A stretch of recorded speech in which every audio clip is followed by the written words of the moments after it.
जमातें जो इस वक्त पार्लियामान में हैं उन्होंने मुत्तफिका तौर पर इसका कहा था, तो इस वक्त रुकावटों के लिए असल वजह क्या लग रही है आपको, अगर खुल के बात? देखिए, खुल के बात क्या करनी है। इमरान खान साहब खुद सिग्नेटरी हैं मिसाक जमहूरियत के, और 18 साल में उन्होंने कभी नहीं कहा कि आईनी अदालत नहीं बननी चाहिए।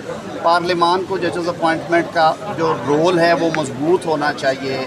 जजेस की अकाउंटेबिलिटी का निज़ाम शफाफ होना चाहिए। आला अदलिया को डिलीवर करना चाहिए लोगों की उमंगों के मुताबिक। बैकलॉग्स ख़त्म होने चाहिए और यही एजेंडा है इस वक्त। मुझे उम्मीद है इंशाअल्लाह नज़ीर अच्छे नताइज आएंगे। पाकिस्तान की आवाम के लिए खुशखबरी होगी। मैं